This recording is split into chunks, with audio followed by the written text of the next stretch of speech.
Allahu la ilaha illa huwal hayyul qayyum la ta'khudhuhu sinatun wa la nawm.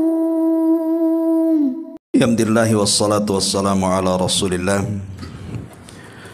wa ala alihi wa sahbihi wa mawalah wa la hawla wa la quwata illa billahi wa ba'du.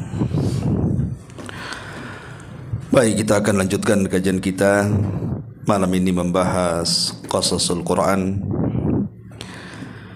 Dan malam ini kita akan mengkisahkan tentang kisah dakwah Nabi Allah Nuh alaihi salatu wassalam. Dan kita akan ambil kisah ini dari surah yang dinamakan dalam Al-Quran sebagai surah Nuh. Ma'asyiral muslimin wal muslimat rahimakumullah. Waalaikumsalam. Sebagaimana kita telah mengetahui bahwa Nuh alaihi salatu wassalam diutus sebelumnya, sudah ada para nabi yang diutus oleh Allah subhanahu wa ta'ala. Di antaranya Nabi Allah Adam alaihi salatu wassalam, kemudian putranya Nabi Allah Syith alaihi salam, dan juga Idris alaihi salam. Baru setelah itu Allah subhanahu wa ta'ala mengutus Nuh alaihi salam. Jarak antara Nabi Allah Adam alaihi salatu wassalam ke Nabi Allah Nuh disebutkan dalam hadis yang sahih sekitar 10 kurun. Artinya 1000 tahun. Karena satu kurun itu 100 tahun. Lah selama 1000 tahun dari mulai Adam sampai Nuh alaihi salam, manusia berada di atas tauhid. Makanya Allah mengatakan kana nasu ummatan wahidatan.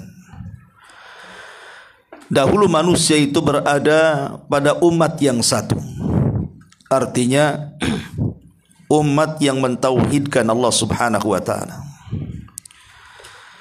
Baru setelah 1000 tahun lewat, manusia di atas umat yang satu, artinya di atas tauhid, maka mereka mulai berselisih. Disinilah terjadi kesyirikan pertama di alam semesta. Makanya Allah mengatakan faba'atsallahu nabiyyin. Maka Allah subhanahu wa ta'ala mengutus para nabinya setelah adanya perselisihan. Lah, yang pertama kali diutus setelah adanya perselisihan, artinya setelah adanya penyimpangan tauhid, adalah Nabi Allah Nuh alaihi salam. Makanya Nuh alaihi salatu wassalam bukan hanya seorang nabi, tapi dia juga adalah sebagai rasul pertama yang diutus. Disinilah terjadi perbedaan antara definisi nabi dengan rasul. Karena setiap rasul pasti dia nabi, tapi tidak setiap nabi dia rasul. Lalu apa perbedaannya? Pendapat yang paling rajih wallahu alam, kalau nabi diutus kepada umat yang tidak bertentangan akidah nabi dan umatnya. Tetapi kalau rasul diutus kepada kaum yang antara rasul dan umatnya ada pertentangan tauhid. Karena di zaman Nabi Adam belum ada yang menentang tauhid. Membunuh ada, seperti Qabil membunuh Habil. Kemudian juga terjadi banyak maksiat di zaman Nabi Allah Syith, perzinahan, musik, ikhtilat dan sebagainya. Tapi belum ada penyimpangan tauhid. Begitu juga di zaman Idris alaihi salam. ada maksiat-maksiat tapi tidak sampai mencederai tauhid. Baru di zaman Nuh alaihi salatu wassalam bukan hanya kemaksiatan yang dilakukan, sampai kepada penyimpangan tauhid. Terjadilah kesyirikan pertama di alam semesta. Dari situlah Nuh alaihi salam diutus oleh Allah Subhanahu wa taala sebagai awal ar-rusul. Dialah orang yang pertama kali yang merangkap nabi sekaligus rasul, karena menghadapi umat yang berselisih dan menentang tauhid. Ma'asyiral muslimin yang dimuliakan Allah Azza wa Jalla, baik kita akan baca ayatnya, kemudian kita jelaskan supaya makin jelas bagaimana kisah ini berlaku.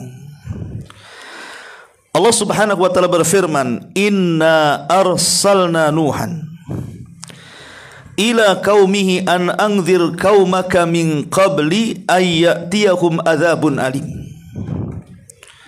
Sesungguhnya kami telah mengutus Nuh kepada kaumnya dengan perintah Allah Subhanahu wa taala. Kemudian dia pun mulai berdakwah di hadapan kaumnya.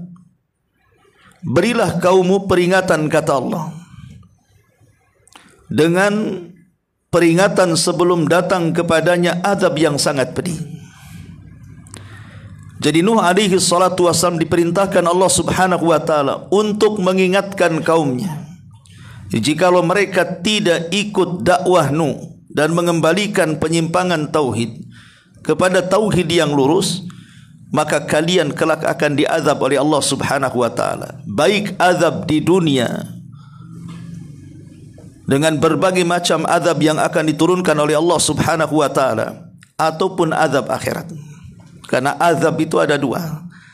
Ada azab yang disegerakan di dunia seperti penyakit, wabah, bencana alam dan lain sebagainya, ataupun azab setelah kematian seperti azab kubur, atau azab setelah kebangkitan seperti azab neraka.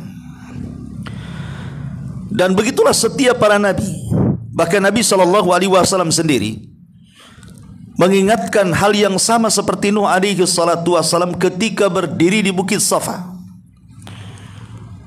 Dia mengatakan kepada seluruh kerabatnya yang hadir di bukit itu bahwa dia berdiri dalam rangka memperingatkan mereka bahwa di hadapan mereka ada azab yang sangat-sangat pedih sekali. Kemudian Nabi SAW mulai mendakwahkan tauhid kepada kerabatnya. Maka begitu juga Nuh alaihi salatu wassalam memperingatkan kaumnya, kalau mereka tidak mengikuti ajakan Nuh alaihi salatu wassalam, ingat ada peringatan, ada inzar, bahwa mereka akan diancam dengan dua azab sekaligus, azab dunia dan azab akhirat.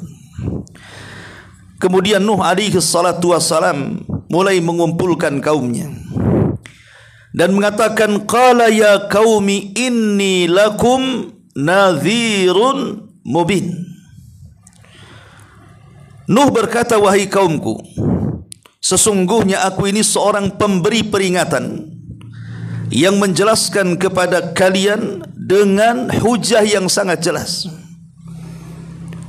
Jadi Nabi Nuh alaihi salatu wassalam mengatakan di hadapan kaumnya, aku diutus oleh Allah Subhanahu wa taala sebagai orang yang memperingatkan kalian, memberikan inzar. Dan Nuh menggunakan bahasa yang jelas. Kalimat mubin itu artinya jelas, di mana seluruh para nabi dan rasul mengajak kaumnya ke dalam tauhid, tidak lebih dan kurang. Itulah tujuan seluruh para nabi, mengajak kaumnya untuk mentauhidkan Allah. Sembahlah Allah, jauhi sesembahan selain Allah alias tagut. Itulah dakwah yang jelas. Karena Allah mengatakan, walaqad ba'atsna fi kulli ummatir rasulan ani ibudullaha wajtanibut tagut. Dan sungguh kami utus pada tiap-tiap umat ini seorang rasul, di mana tugasnya untuk menyuruh manusia sembahlah Allah dan jauhi sesembahan selain Allah alias tagut. Itulah dakwah yang disebut dengan mubin, dakwah yang jelas, tidak lepas dari perkara ini. Maka siapapun da'inya yang mencontohkan dakwah seluruh para nabi dan rasul, maka mereka harus fokus kepada bab ini. menyebarkan tauhid di tengah-tengah umat. Sebab tujuan seluruh dakwah para nabi di sini. Itu pula yang kemudian didakwahkan Nabi SAW kepada umatnya. Bahkan setiap Nabi SAW mengutus pasukan perang, sebelum menggempur musuh, maka Rasul mengatakan, jangan kau serang dulu sampai kau dakwahkan mereka ke dalam Islam. Artinya ke dalam tauhid. Kalau mereka mau ikut, alhamdulillah. Kalau tidak, maka mereka harus bayar jizyah upeti. Kalau tidak mau juga, maka baru kalian boleh menyerang. Ma'asyiral muslimin wal muslimat rahimani wa rahimakumullah. Kemudian Nuh alaihi salatu wassalam menjelaskan arti nadhirum mubin. Apa kata Nuh alaihi salatu wassalam di hadapan kaumnya? Ani budullaha wattaquhu wa atiun. 3 perintah sekaligus. Kata Nuh alaihi salatu wassalam, u'budullah, sembahlah Allah. Wattaquh, bertakwalah kepada Allah. Wa ati'uni, dan taatlah kalian kepadaku. Di sini perhatikan, sembahlah Allah, bertakwalah kepada Allah, dan ikutilah perintahku. Sebagian ulama tafsir mengatakan, maksudnya u'budullah, Nuh alaihi salatu wassalam mengingatkan tentang perintah Allah subhanahu wa ta'ala. Artinya sembahlah Allah, ikutilah seluruh perintah yang diperintahkan Allah kepada kalian. Apapun perintahnya, walaupun dalam perintah itu ada sesuatu yang tidak kita sukai, wajib kalian ikut. Kemudian wattaquh, bertakwalah kepada Allah. Artinya apapun yang dilarang Allah subhanahu wa ta'ala kepada kalian, maka wajib kalian meninggalkannya. Jadi kalau sudah datang perintah, maka kita wajib taat dengan perintah. Kalau sudah ada larangan, maka kita wajib meninggalkan larangan, walaupun di balik larangan itu ada sesuatu yang kita sukai. Maka kata kunci seorang mukmin adalah mengucapkan kalimat sami'na wa ata'na. Kemudian Nuh alaihi salam mengatakan wa ati'uni. Kemudian kalian harus taat kepadaku. Artinya semua yang aku perintahkan kepada kalian, semua yang aku larang kepada kalian, itu semua adalah perintah Allah dan larangan Allah. Maka kalian harus yakin dan patuh dengan perintahku. Karena apa yang didakwahkan seluruh para nabi, semua adalah perintah Allah subhanahu wa ta'ala. Ketika kita mentaati Rasul, berarti kita mentaati Allah subhanahu wa ta'ala.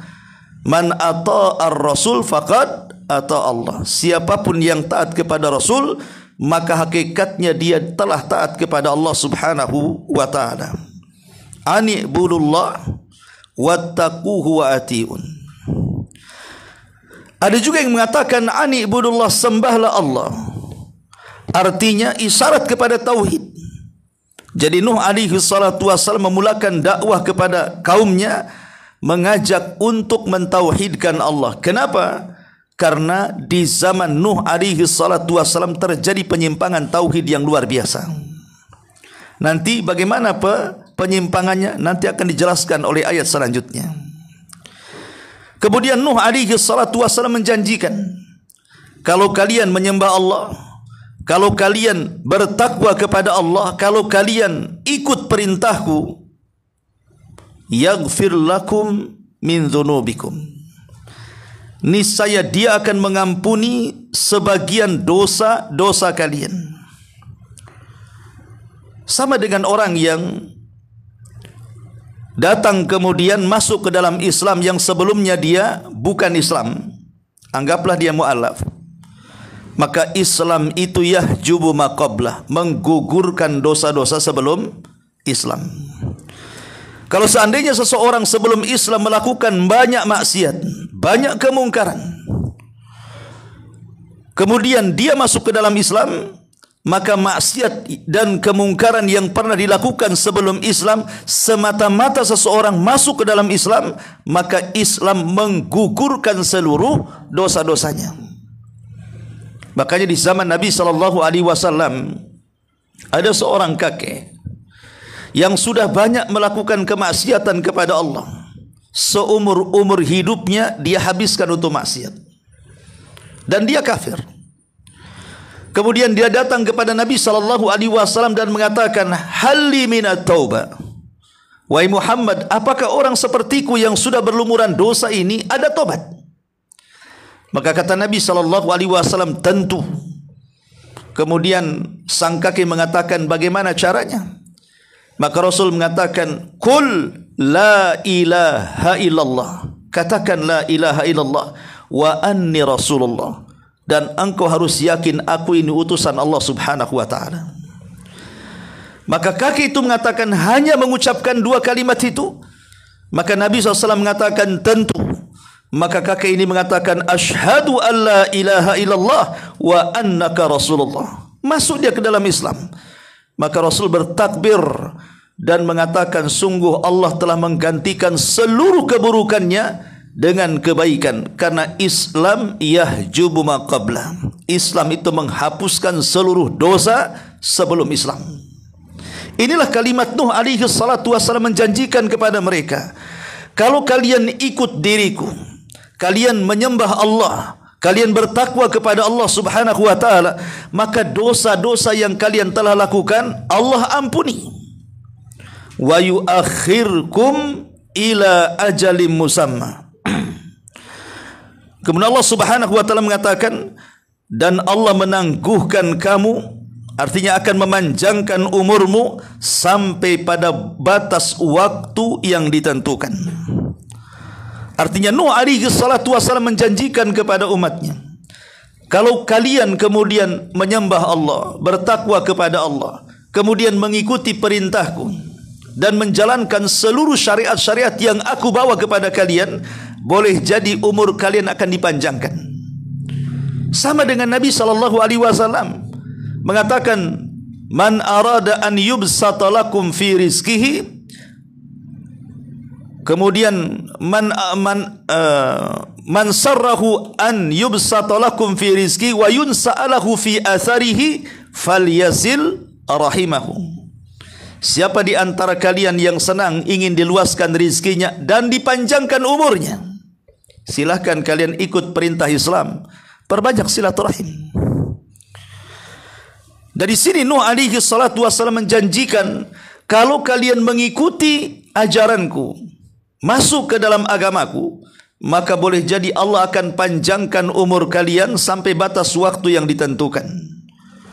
Kemudian Nuh alaihi salatu wassalam mengatakan, inna ajalallahi idza ja'ala yu'akhkhar law kuntum ta'lamun.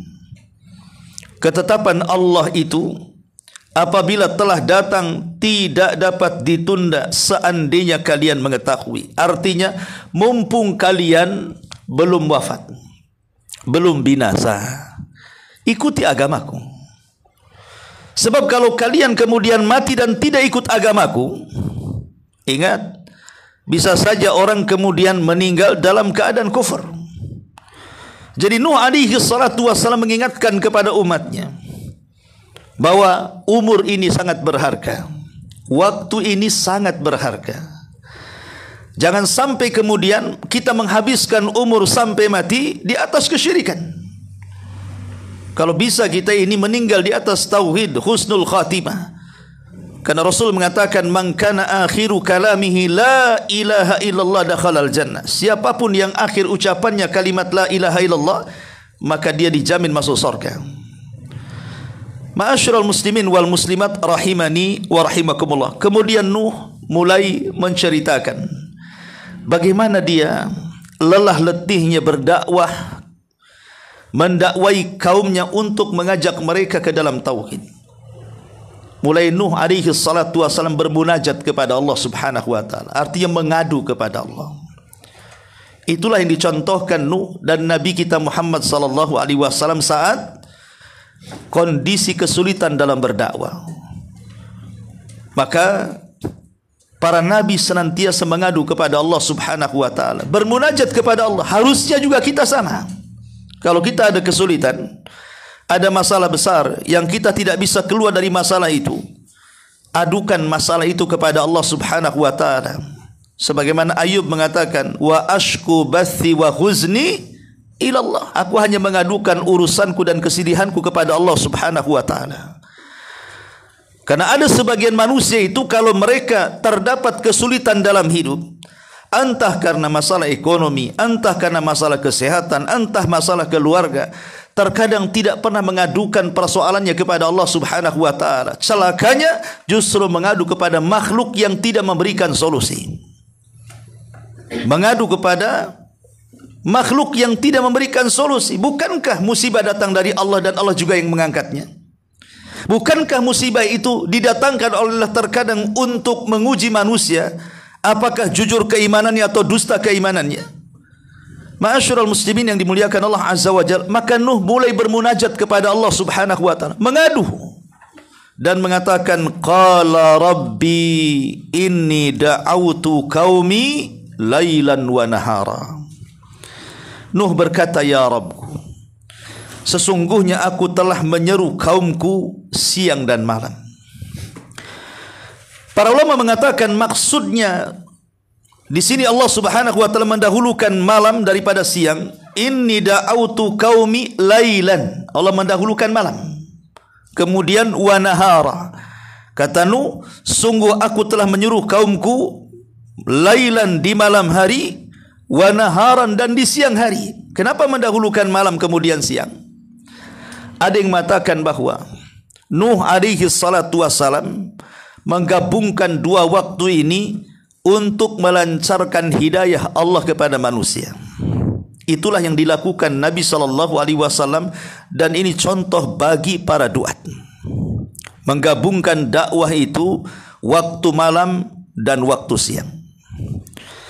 Makanya Nabi SAW setelah turun surah Al-Muzammil, ya ayyuhal muzammil qumil laila illa qalila nisfahu aw inqus minhu qalila aw zid alaihi warattilil qur'ana tartila. Wahai orang yang berselimut. Nabi SAW ketika itu di malam hari belum ada aturan, sehingga Nabi SAW terkadang di malam hari dia habiskan untuk tidur, karena di siang hari dia harus berdakwah. Tapi setelah turunnya surah Al-Muzammil, sejak itu Nabi SAW tidak pernah tidur nyenyak. Dan Allah Subhanahu wa taala memerintahkan tidur Nabi SAW 2/3 untuk tidur dan 1/3 untuk qiyamul lail, atau separuh untuk tidur dan separuhnya untuk qiyamul lail. Sejak itu Nabi SAW tidak pernah tidur nyenyak. Kenapa Nabi SAW tidak pernah tidur nyenyak? Karena ini perintah Allah. Wahai orang yang berselimut, bangun, jadikan tidurmu separuh dan bermunajatmu di malam hari separuh. Atau kalau engkau kurang tidur, au zid alaih, kau boleh menambah 2/3 tidur, 1/3-nya bangun. Untuk apa coba? Di malam hari disuruh bangun, karena di malam hari Allah Subhanahu wa taala turun ke langit dunia. Kemudian Allah Subhanahu wa taala mengatakan di antara hamba-hambanya dari langit pertama, man yad'uni fa astajibalah. Siapapun yang berdoa, kukabulkan doanya. Wa man yas'aluni fa utiya. Siapapun yang minta, kuberi seluruh permintaannya. Wa man yastaghfiruni, barang siapa yang meminta ampun akan dosa-dosanya, fa aghfirullah, aku pun akan mengampuni dosa-dosanya. Artinya di malam hari kesempatan kita bermunajat kepada Allah, berdoa, meminta, kemudian meminta ampun akan dosa-dosa kita. Jadi Nabi SAW menjadikan kesempatan malam itu untuk berdoa kepada Allah. Apa doanya? Agar kaumnya menerima dakwah, agar kaumnya menerima hidayah Allah. Kemudian siang harinya, setelah malamnya dia berdoa, kemudian baru siang harinya dia mengajak manusia untuk masuk Islam. Menggabungkan dua hidayah. Pertama hidayatul taufik, dan yang kedua hidayatul irsyad.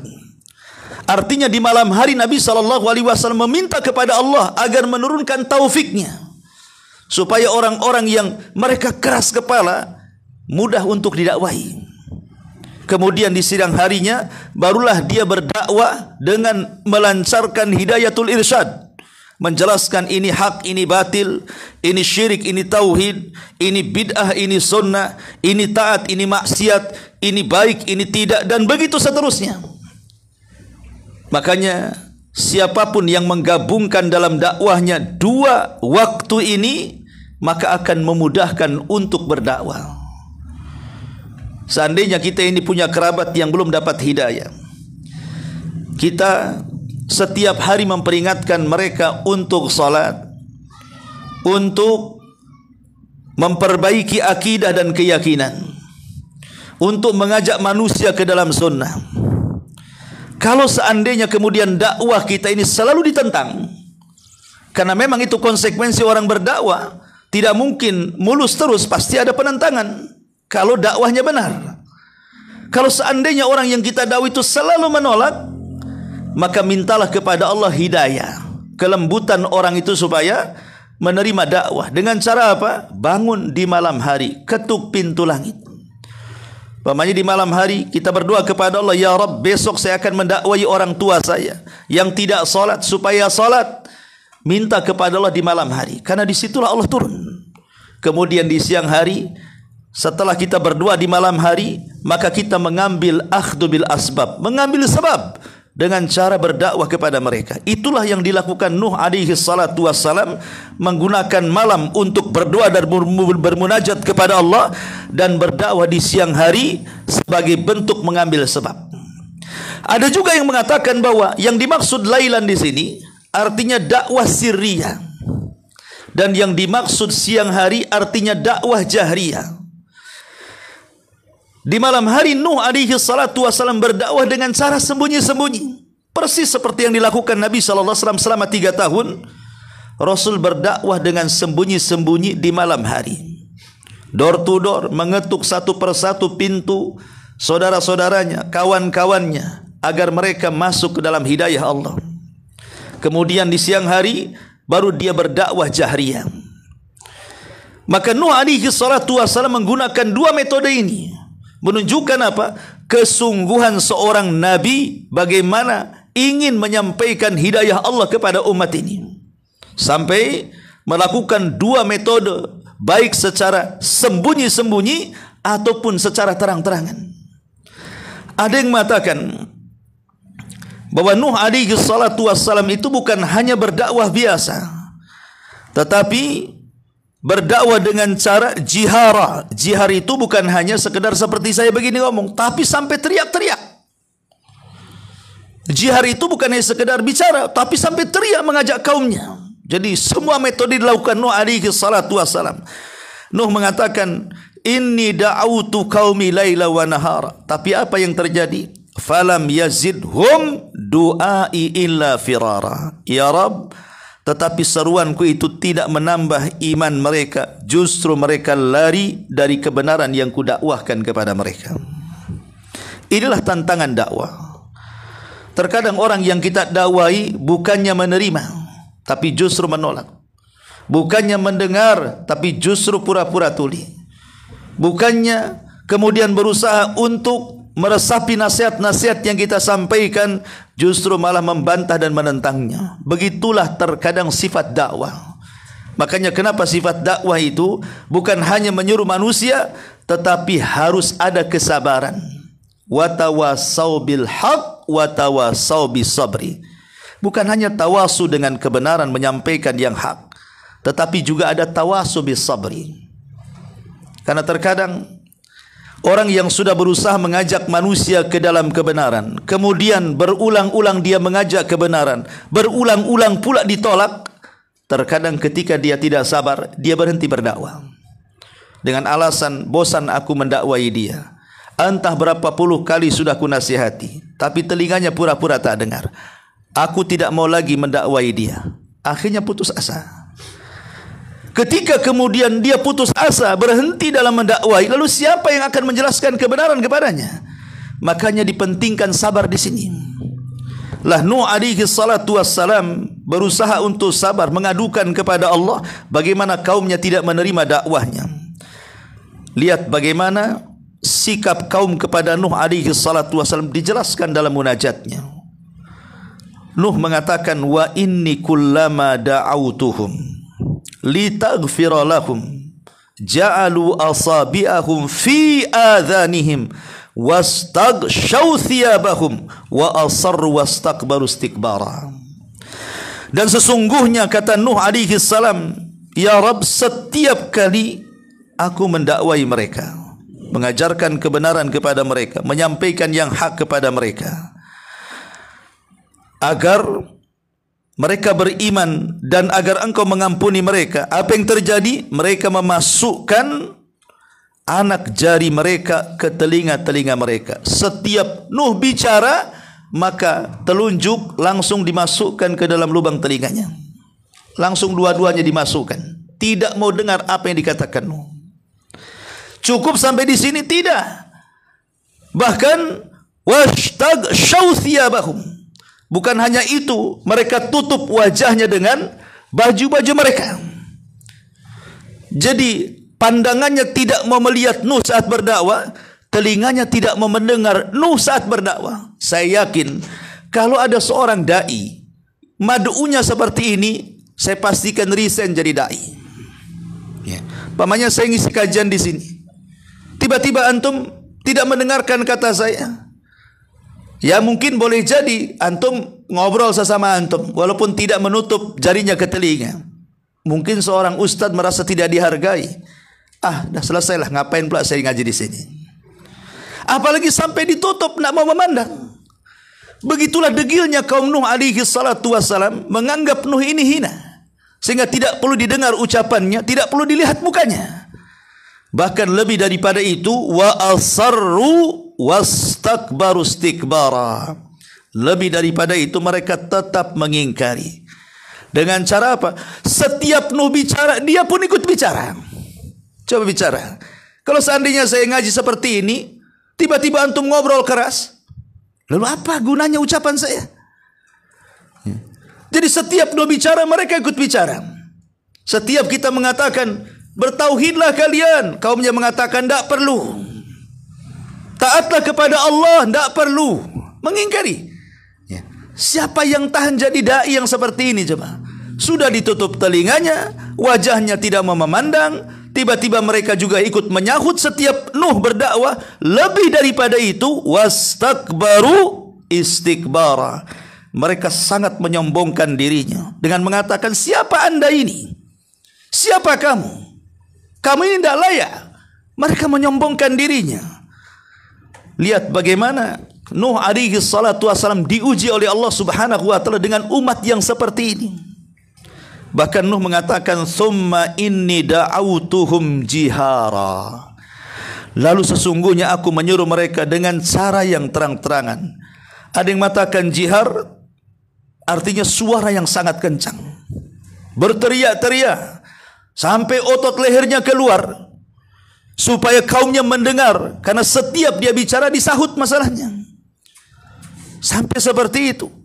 Kemudian Nuh mengatakan, summa inni a'lantu lahum wa asrartu lahum israra. Kemudian aku menyuruh mereka secara terbuka dan secara diam-diam. Dari sini kita tahu bahwa Nuh ini mendakwai kaumnya dengan menggunakan seluruh metode, dengan menggunakan seluruh uslub, metode. Macam-macam Nuh itu mencari metode. Dan ini juga satu pelajaran bagi seorang dai, bahwa seorang dai ketika menyuruh manusia jangan monoton, tetapi dia harus kreatif, mencari metode-metode baru. Bagaimana caranya diterima di tengah-tengah umat. Seperti gaya Nuh alaihi salatu wassalam, dia berbagai macam uslub dan metode untuk mengajak kaumnya menyembah Allah subhanahu wa ta'ala. Walaupun kenyataannya mereka menolak dakwah, itu sudah takdir Allah subhanahu wa ta'ala. Tapi seorang da'i yang penting sampaikan kebenaran. Itulah suksesi seorang da'i saat berdakwah. Bukan karena ingin dapat pengikut, bukan ingin dapat suara. Karena ada da'i ini terbagi menjadi tiga. Ulama membagi seorang da'i ini terbagi menjadi tiga. Ada yang disebut dengan du'atus sultan, ada yang disebut dengan du'atul ummah, Ada yang disebut dengan du'atul rabbani. Ada namanya du'atul sultan. Mereka para ulama yang menjilat penguasa. Mereka hanya menyampaikan fatwa-fatwa yang diinginkan oleh penguasa, walaupun fatwa itu menyesatkan. Yang penting dia punya kedudukan dan suara di tengah-tengah penguasa, tidak mau jauh dari penguasa. Disebut du'atul sultan namanya. Dan ini banyak di kalangan kita hari ini. Kalau sudah musim kampanye, wah ustadz itu kadang ikut kampanye, menjelek-jelekan partai lawannya, membawa dalil Al-Quran dicocok logikan. Jangan ikut partai ini karena Allah melarang, wala taqrabu hadhihi syajarah, katanya. Jangan dekat-dekat pohon ini. Maksudnya partai yang berlogo pohon. Masalah tuh. Apa? Ini kan memelesetkan ayat Al-Quran. Nggak ada kaitan ayat ini menyerang partai tertentu yang berlogo pohon, kan begitu contohnya. Atau memuji partainya sendiri. Partai kami itu dijadikan sumpah dalam Al-Quran, wasyamsi waduhaha, demi matahari, karena logonya matahari umpamanya. Apa gunanya? Ya. Itu namanya du'atul sultan. Ada namanya du'atul ummah. Du'atul ummah itu para dai yang ikut selera umat. Mana yang umat inginkan dia sampaikan, mana yang umat tidak inginkan, tidak benci, tidak akan disampaikan. Itu namanya du'atul ummah. Tidak berani menyuarakan kebenaran. Sebab kalau disuarakan kebenaran, habislah pengikut dia. Dan yang ketiga itulah du'atul rabbani. Memang dia seorang dai menyampaikan risalah Allah. Dia akan menyampaikan yang benar itu benar, yang salah itu salah. Makanya Sufyan Ats-Tsauri rahimahullahu ta'ala ketika mendefinisikan tentang arti zuhud, ada orang yang mengatakan, ya Imam, engkau selalu mengatakan kita ini harus menjadi hamba Allah yang zuhud, sementara engkau kaya. Penanya ini salah. Disangkanya zuhud itu harus miskin. Disangkanya zuhud itu harus compang-camping pakaiannya, makanya beras kerak dan begitu seterusnya. Sementara zuhud itu dalam Islam bisa saja dia kaya, bisa juga dia miskin. Jadi Sufyan Ats-Tsauri dikritik sama murid-muridnya dan mengatakan, engkau ini menyuruh manusia agar selalu zuhud sementara engkau kaya. Apa kata Sufyan Ats-Tsauri? Likai la atamandalu ala sultan. Kenapa aku harus kaya? Supaya aku tidak menjilat penguasa. Ketika aku tidak menjilat penguasa, aku bisa mengatakan yang hak itu hak, yang batil itu batil. Itulah Sufyan Ats-Tsauri rahimahullahu ta'ala. Namanya du'atu ar-rabbani. Ma'asyiral muslimin yang dimuliakan Allah Azza wa Jalla. Kemudian Nuh alaihi salatu wassalam terus mengajak kaumnya untuk mentauhidkan Allah. Sampai akhirnya ketika kaumnya terus menentang Nuh, Allah subhanahu wa ta'ala kemudian turunkan kepada mereka azab. Dengan cara apa? Dicegat hujan turun, para ceklik berkepanjangan, tanah kering kelontang, tidak bisa ditumbuhi. Mulai kemudian terjadi kelaparan di mana-mana, binatang banyak mati, manusia pun bisa mati karena kelaparan. Mulailah kemudian mereka datang kepada Nuh alaihi salatu wassalam agar Nuh berdoa kepada Rabbnya meminta hujan supaya turun hujan untuk mereka. Maka Nabi Allah Nuh alaihi salatu wassalam mengumpulkan kaumnya dan mengatakan, boleh, Allah akan kabulkan permintaan kalian, tapi ada syaratnya. Apa syaratnya? Nuh mengatakan, fakultustaghfiru rabbakum innahu kana ghaffara. Maka aku berkata kepada mereka, kalian harus minta ampun kepada Rabb kalian. Artinya harus menyembah Allah, harus bertakwa kepada Allah dan taati ucapanku. Karena harus meminta ampun kepada Allah akan dosa-dosa kalian. Karena sesungguhnya Rabb kalian itu Maha Pengampun. Kalau kalian lakukan, yursilis sama alaikum midrara, niscaya dia akan menurunkan hujan yang lebat dari langit untuk kalian. Bukan hanya itu saja, wa yumdidkum bi amwalin wa banin, dia akan memperbanyak harta kalian, memperbanyak keturunan kalian, wa yaj'al lakum jannatin wa yaj'al lakum anhara, bahkan Sungai-sungai kalian akan penuh dengan air dan kebun-kebun kalian akan lebat dengan pepohonan. Kenikmatan akan melimpah kepada kalian. Kalau kalian mau meminta ampun akan dosa-dosa kalian. Dari sini ada faedah kata para ulama bahwa istighfar di antara faedahnya adalah bisa menambah nikmat, bisa menurunkan hujan, bisa memperbanyak kekayaan, bisa memperbanyak keturunan, bahkan bisa menyuburkan alam.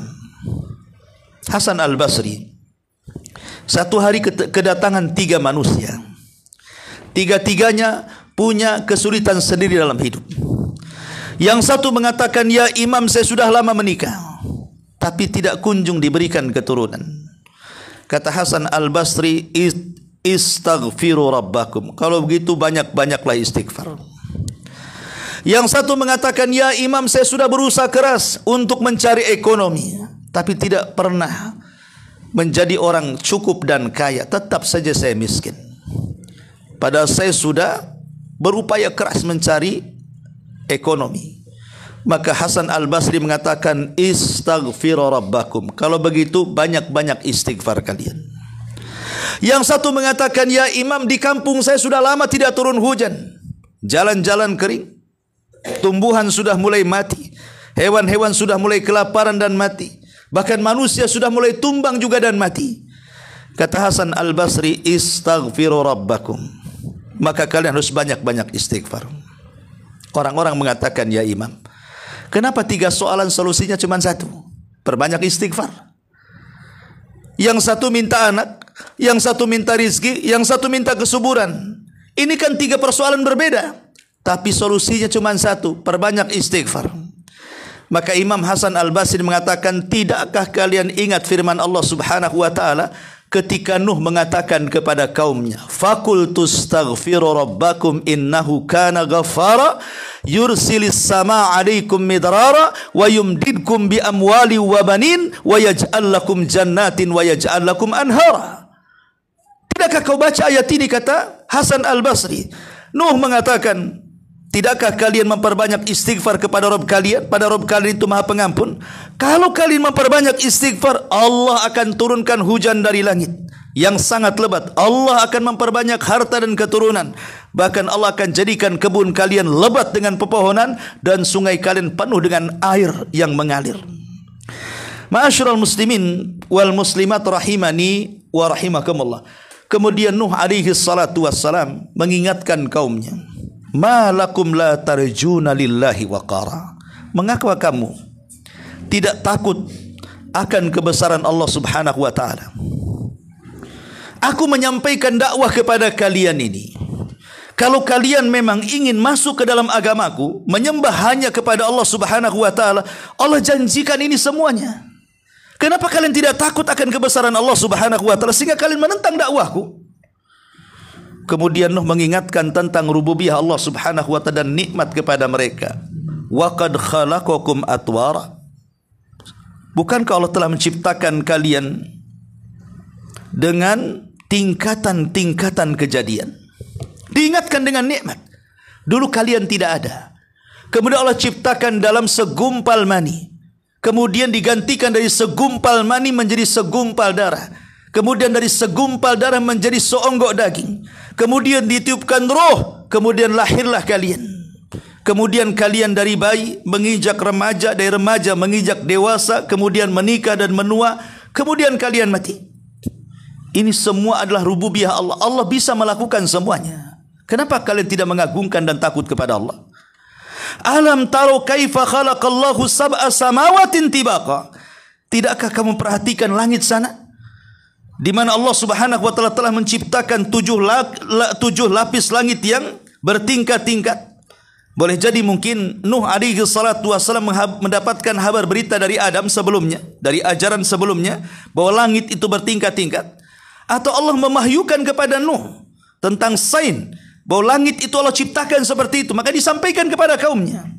Wa ja'alal qamara fihinna nuran wa ja'ala syamsa siraja. Dan di sana dia menciptakan bulan yang bercahaya dan menjadikan matahari sebagai pelita. Maksudnya Siraj itu bukan hanya cahaya tapi bisa membakar. Kalau nur hanya cahayanya saja, itulah bedanya bulan dengan matahari. Dan dua-duanya adalah kuasa Allah Subhanahu wa taala. Wallahu ambatakum minal ardi nabata. Dan Allah menumbuhkan kamu dari tanah tumbuhan yang berangsur-angsur. Thumma yu'idukum fiha wa yukhrijukum ikhraja. Kemudian dia akan mengembalikan kamu ke dalamnya dan mengeluarkan kamu kelak pada hari kebangkitan nanti, dan itu pasti terjadi. Wallahu ja'ala lakumul arda bisata. Dan Allah menjadikan bumi untukmu sebagai hamparan. Litaskunu minha subulan fijaja. Agar kamu dapat pergi ke sana kemari dengan jalan yang luas. Artinya Nuh alaihi salatu wassalam menjelaskan ini semua tentang kuasa Allah Subhanahu wa taala. Seolah-olah Nuh ingin mengatakan, sesungguhnya Rabb yang telah menciptakan kalian dari segumpal sperma, daging, darah, daging, kemudian menciptakan kalian. Kemudian kenyataan alam semesta, langit dengan tingkatannya, bumi dengan keajaibannya. Maka kalau Rabb yang saya serukan kepada kalian untuk disembah itu memiliki kuasa seperti itu, berarti dia layak untuk disembah. Itu maksudnya. Karena kaumnya Nuh alaihi salatu wassalam menyembah berhala. Berhala kalian loh tidak sanggup menciptakan manusia, tidak sanggup menciptakan langit dan bumi. Apakah layak disembah? Nih Rabb saya, seolah-olah seperti itu. Dia mampu melakukan segalanya, menciptakan kalian, menumbuhkan tumbuh-tumbuhan, menjadikan bumi terhampar dan luas sehingga kalian bisa berjalan, dan begitu seterusnya. Berarti memang sudah layak untuk disembah. Mengingatkan soal tauhid rububiyah untuk diarahkan kepada tauhid uluhiyah namanya. Tetapi apa jawaban kaumnya? Qala Nuhu rabbi innahum asawni wattaba'u ma lam yazidku maluhu wa waladuhu illa khasara. Nuh berkata, ya Rabb, sesungguhnya mereka durhaka kepadaku dan mereka mengikuti orang-orang yang harta dan anak-anaknya hanya menambah kerugian bagi mereka semata. Wa makaru makran kubara, dan mereka melakukan tipu daya yang sangat besar. Dan itu sunnatud dakwah. Seluruh para nabi rata-rata ditentang oleh kaumnya, dan di antara kaum yang menentang rata-rata adalah para pejabatnya. Rata-rata adalah para pemimpinnya. Makanya para nabi di awal dakwahnya biasanya mengikuti orang-orang lemah. Lihat Nabi SAW yang mengikuti rata-rata budak-budak yang dimerdekakan. Bilal ibn Rabah, Khabbab ibn Arad, Unaiza, dan banyak para budak yang lainnya. Kemudian orang-orang yang lemah, Abdullah ibn Mas'ud, kemudian juga Ammar ibn Yasir, dan banyak lagi. Tetapi lihat tokoh-tokohnya: Abu Lahab, Abu Jahal, Umayyah, Al-Walid, Utbah, Utaibah, dan banyak tokoh-tokoh Quraisy yang menentang dakwah Nabi kan. Begitulah yang dilakukan oleh para pembesar di zaman Nabi Nuh alaihi salatu wassalam. Mereka punya harta, mereka banyak anak, mereka sukses, tapi hakikatnya tidak ada guna bagi kehidupan mereka. Makanya Nuh mengatakan, innahum asawni, ya Rabb, mereka membangkang dakwahku. Dan mereka lebih memilih orang yang harta dan anak-anaknya tidak berguna. Artinya apa? Mereka dihasut oleh para pembesar untuk mengikuti mereka dan meninggalkan Nuh alaihi salatu wassalam. Ya wajar, karena para pembesar mereka perlu pengaruh. Kalau seandainya kemudian pengaruh itu mengikuti Nuh alaihi salatu wassalam, pengaruh mereka akan hilang. Makanya kenapa Qarun, walaupun dia kaya raya, ketika melihat kemudian orang-orang lebih memihak Nabi Musa alaihi salatu wassalam, dia merasa tidak berguna kekayaannya. Kenapa orang-orang lebih menghormati Musa dan meninggalkan saya sementara saya kaya raya? Maka Qarun pun hendak membuat khilah bagaimana supaya Nabi Musa alaihi salatu wassalam tidak dipandang baik oleh kaumnya. Dengan cara apa? Dihinakan kehormatannya. Mulailah kemudian dia menyewa pelacur, membayar pelacur, kemudian mengatakan, nanti akan saya kumpulkan manusia, bilang Musa berzina dengan dirimu. Tidak mungkin seorang nabi berzina. Tapi tujuan Qarun untuk apa? supaya Musa alaihi salatu wasalam hilang kehormatannya. Kalau sudah hilang kehormatannya, maka manusia tidak akan menghormatinya, kan begitu. Makanya kita lihat politik di negeri kita juga sama. Bagaimana caranya supaya manusia tidak menghormati dia? Pasti akan mencari celah-celah buruknya kemudian mengeksposnya. Padahal terkadang aib yang diekspos itu tidak ada kaitan dengan politik. Hanya untuk menjatuhkan lawannya saja. Terkadang perkara-perkara masalah pribadi, masalah dosa. Siapa di antara kita ini yang tidak berdosa? Pasti kita semua berdosa. Kalau dicari-cari aibnya pasti dapat. Karena enggak ada manusia yang sempurna 100%. Atau manusia berdosa 100%. Manusia itu ada kelebihan dan kekurangan. Tapi terkadang dalam siasa ini, dalam perpolitikan ini sangat kejam sekali. Orang bisa kemudian masuk ke dalam privasi yang kita miliki. Terkadang aib yang tidak kita lakukan dibuat-buat kemudian disebarluaskan. Apalagi sekarang di zaman medsos. Ya. Boleh jadi mungkin kalau handphone sudah ada di zaman Nuh alaihi salatu wasalam, kurang lebih juga mungkin. Mereka akan menyebar berita hoax tentang Nuh alaihi salatu wasalam. Makanya Nuh mengadu kepada Allah Subhanahu wa taala, "Rabbi innahum asawni." Ya Rabb, mereka bermaksiat kepadaku, menolak dakwahku. Wattaba'u ma lam yazidhu maluhu wa waladu ila khasar. Malah mengikuti orang kaya yang sebenarnya harta dan anak mereka itu tidak ada gunanya. Justru orang-orang kaya, para pejabat itu membuat makar terhadap Nuh alaihi salatu wassalam. Ma'asyiral muslimin yang dimuliakan Allah Azza wa Jalla, dari sekian panjangnya kisah tadi, bagaimana Nuh dengan setiap upayanya, dengan berbagai macam metode berdakwah kepada kaumnya, mereka pun kaumnya tidak mau menerima dakwah Nuh alaihi salatu wasalam. Justru para pembesar mereka menghasut. Menghasut dengan cara apa? Wa qalu la tadharunna alihatakum wa la tadarunna waddan wa la suwa'an wa la yaghutha wa ya'uqa wa nasra. Apa kata para pembesar kepada masyarakat di zaman Nuh? Mereka berkata, para pembesar itu, jangan sekali-kali kalian meninggalkan sesembahan Tuhan kalian.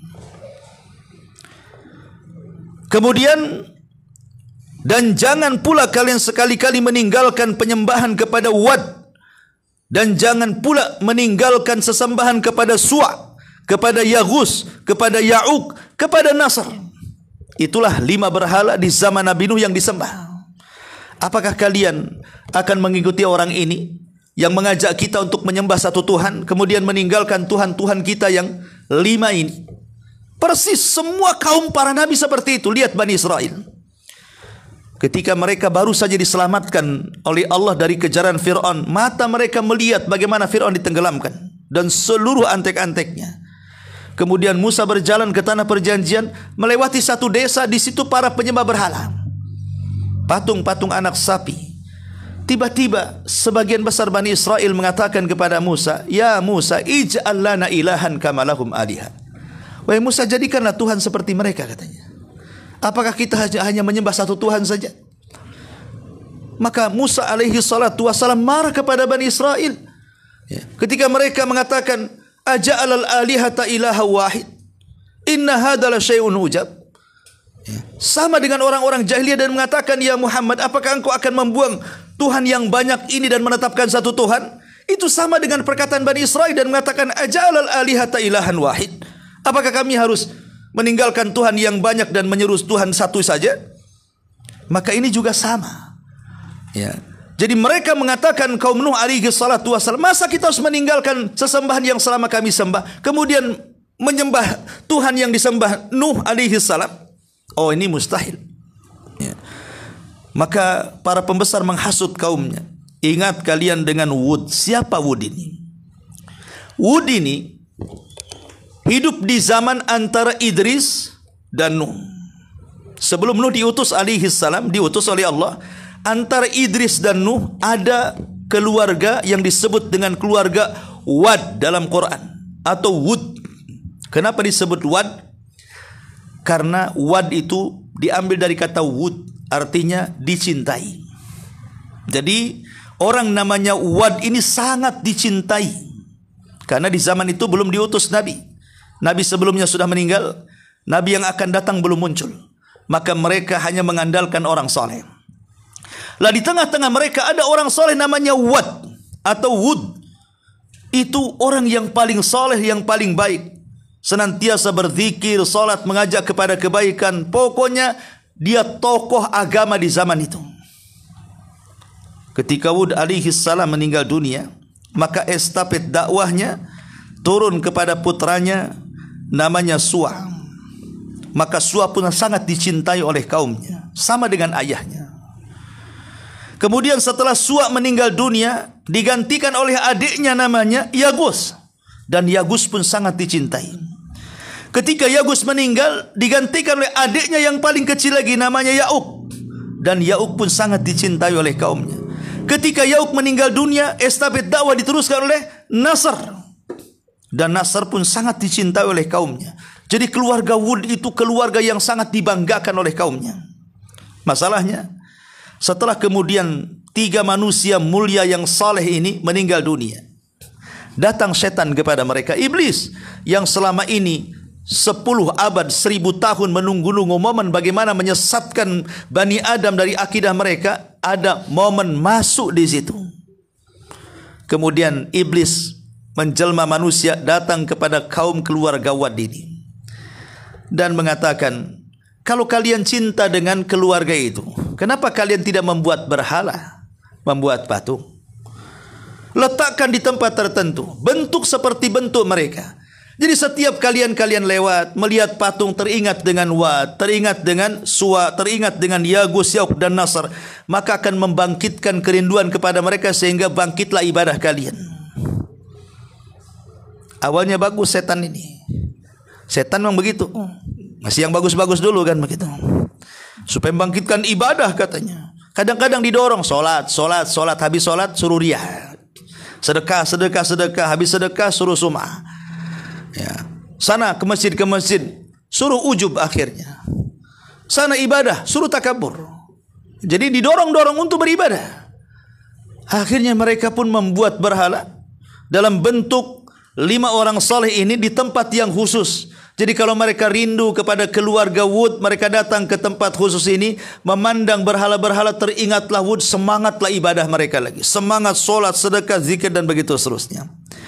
Generasi pertama pembuat berhala tidak melakukan kesyirikan. Mereka memandang berhala yang mereka buat hanya ingin nostalgia saja, mengingatkan kebaikan keluarga Wud.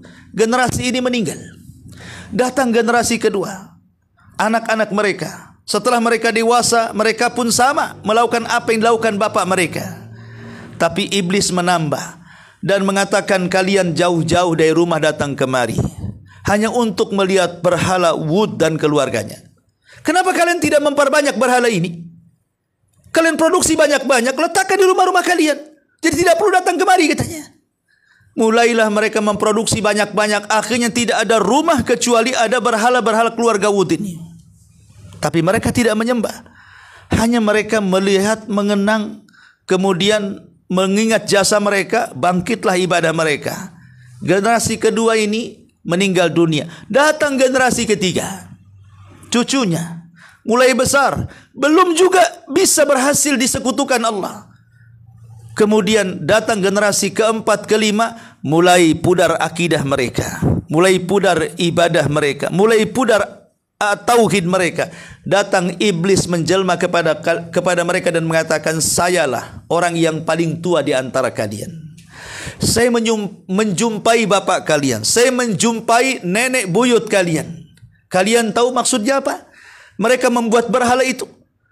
Maksud mereka membuat berhala, kata iblis, agar kalian menyembah Allah lewat perantara mereka. Dibuatnya bertawasul. Tetap kalian menyembah Allah, tapi lewat perantara mereka. Karena kalian banyak dosa, mereka orang soleh, dekat dengan Allah, maka jadikan mereka perantara. Setelah generasi pembuat perantara meninggal, datang generasi berikutnya, sudah tidak ada perantara lagi. Justru 5 berhala ini yang disembah, lupa menyembah Allah subhanahu wa ta'ala. Terjadilah kesyirikan. Ketika tidak ada rumah kecuali mereka menyembah keluarga Wud, berhala-berhala mereka, disinilah Allah subhanahu wa ta'ala utus Nuh alaihi salam untuk mengembalikan umat ke dalam tauhid. Makanya ketika Nuh berusaha untuk mendakwai manusia kepada tauhid, apa kata para pembesar? La tadharunna alihatakum. Ingat, jangan pedulikan kata-kata Nuh. Jangan tinggalkan Tuhan-Tuhan kalian, berhala-berhala kalian. Wala tadharunna waddan wala suwa'an wala yaghutha wa ya'uqa wa nasra. Dan jangan tinggalkan berhala-berhala orang-orang saleh kita ini. Di sini ada berhala Wud, ada Yaghus, ada Suwa, ada Ya'uq, ada Nasr. Apa kalian meninggalkan berhala kalian? Jangan dengarkan dia. Subhanallah. Makanya Allah mengatakan waqad adhallu katsira. Sungguh mereka para pembesar itu telah menyesatkan dengan kesesatan yang banyak. Wala tazididz zalimina illa dhalala.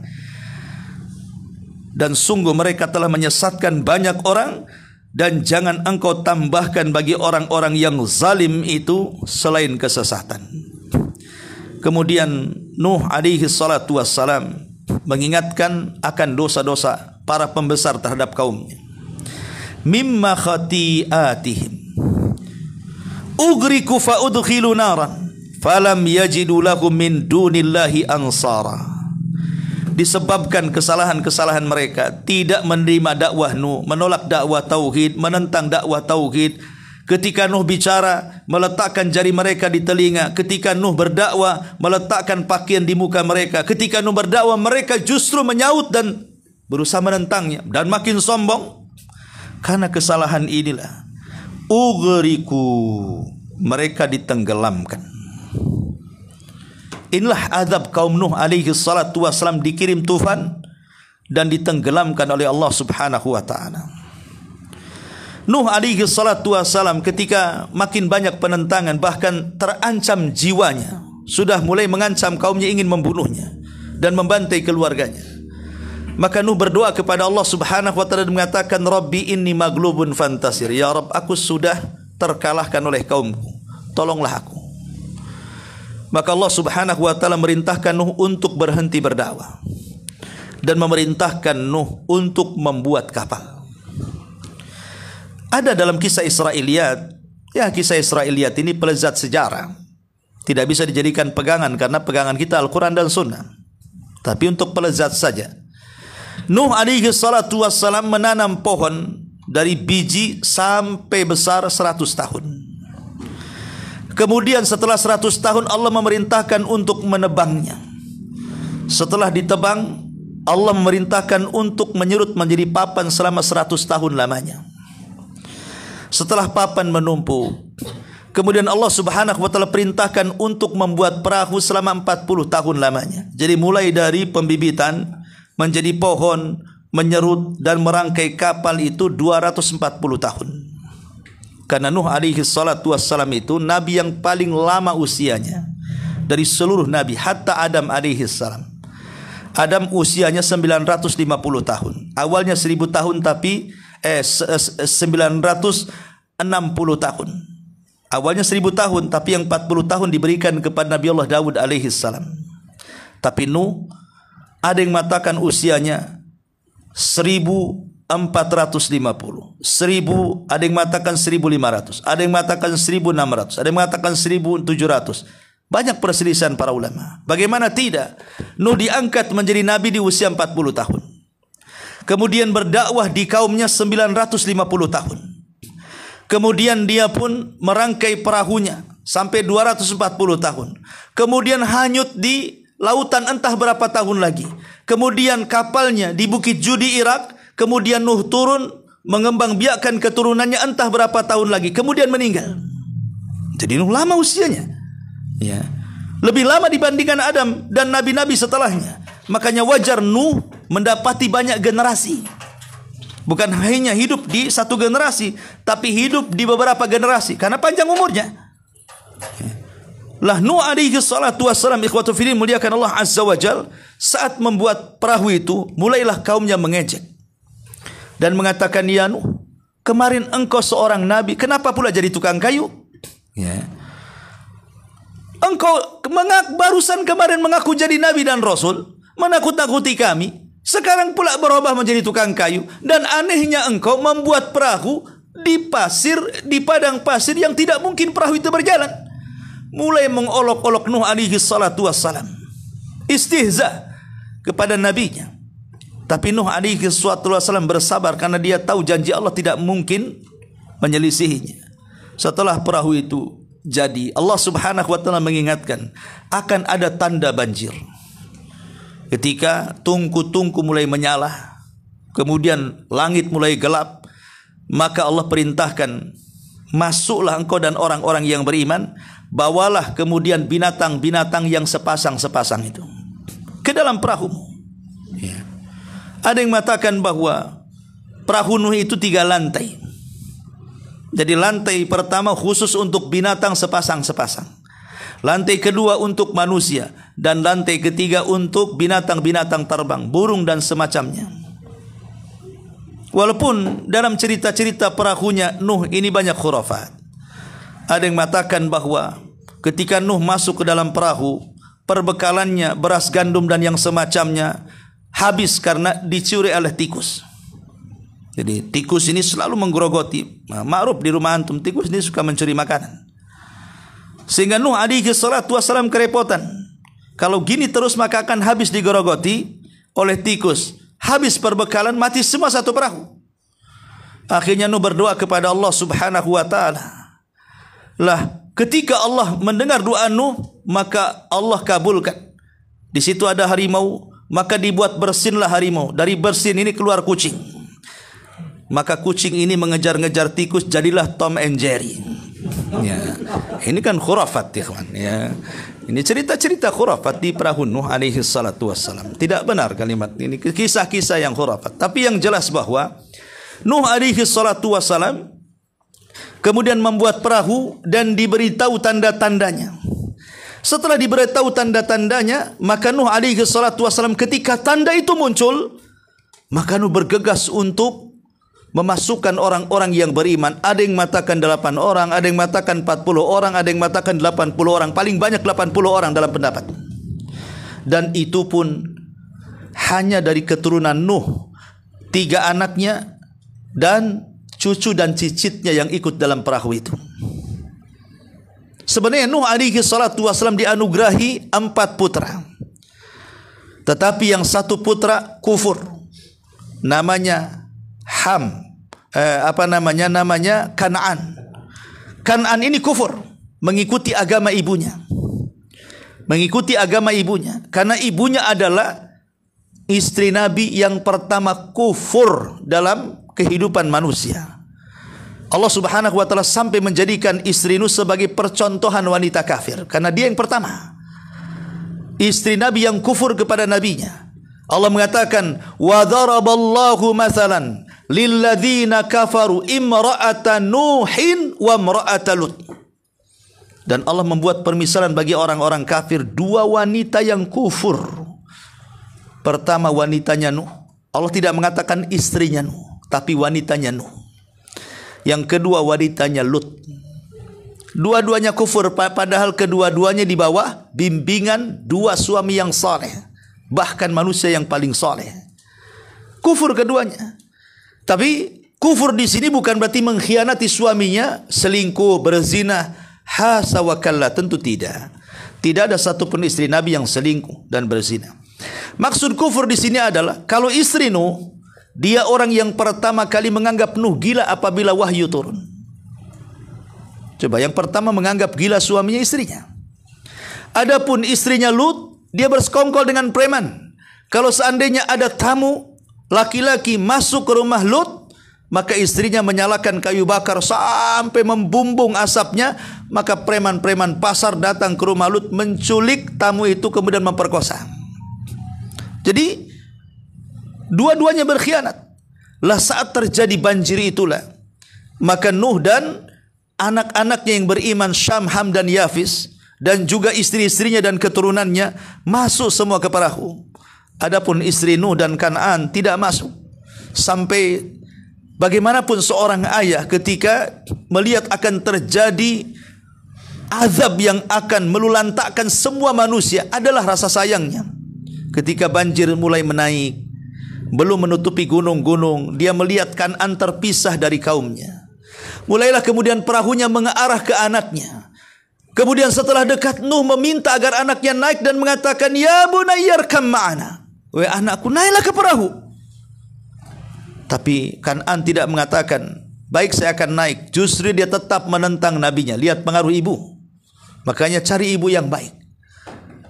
Kalau ibu baik akan mempengaruhi hal positif kepada anaknya. Tapi kalau ibu jahat, karena Kan'an lebih dekat kepada ibunya, pengaruh ibunya kuat. Dia mengatakan, la sa'awi ila jabalin ya'simuni minal amri. Nah, aku akan naik ke gunung, enggak mungkin banjir menenggelamkan aku, katanya. Kata Nuh, ya bunai, wahai anakku, la asimal yaum. Tidak mungkin ada yang selamat hari ini. Masuk. Ya. Tapi kemudian anaknya tetap kekeh naik sampai Allah mengatakan, sudah tinggalkan saja. Itu bukan keluargamu karena dia mengamalkan amalan yang tidak baik. Tinggalkan. Innahu laysa min ahli, kata Allah. Dia bukan lagi keluargamu, ditinggalkan saja dia. Akhirnya karena Allah sudah mengatakan, dia bukan keluargamu karena dia beramal dengan amalan yang tidak baik, maka Nuh alaihi salatu wasallam meninggalkan Kan'an. Banjir semakin tinggi, mulai menutup bukit dan gunung. Akhirnya seluruh manusia di zaman itu ditenggelamkan oleh Allah subhanahu wa ta'ala. Inilah kalimat, mimma khati'atihim ughriku. Ini di dunia. Tapi di akhirat, fa'udkhilun nara. Kelak di akhirat mereka akan dimasukkan ke dalam neraka. Ada yang mengatakan maksudnya azab kubur, ada yang mengatakan maksudnya neraka jahanam. Falam yajidu lahum min dunillahi ansara. Dan kelak pada hari kiamat tidak ada satupun yang menolong mereka. Nuh menakut-nakuti kaumnya. Kemudian Nuh ketika berada di atas perahu, membawa orang-orang yang beriman dari anak dan keturunannya, dia berdoa kepada Allah subhanahu wa ta'ala. Dan ingat, setiap para nabi memiliki doa yang mustajab. Kata Nabi SAW, setiap para nabi memiliki doa yang mustajab. Kalau berdoa, itu doa pamungkas pasti diijabah. Tapi semua para nabi sudah dikeluarkan doa-doa mereka kecuali aku. Kusembunyikan doaku. Untuk apa? Kelak untuk syafaat bagi umatku pada hari kiamat. Sayangnya Rasul kepada kita. Lah Nuh mulai mengeluarkan doa mustajabnya dan mengatakan, wa qala Nuhu rabbi la tadhar 'alal ardi minal kafirina dayara. Nuh berkata, ya Rabb, janganlah engkau biarkan seorang pun di antara orang-orang kafir yang tinggal di permukaan bumi, yang masih hidup dan bergerak di atas permukaan bumi. Binasakan mereka semuanya. Lihat, kenapa? Nuh alaihi salatu wassalam, karena dia sudah lama mendakwai kaumnya, dia tahu watak kaumnya.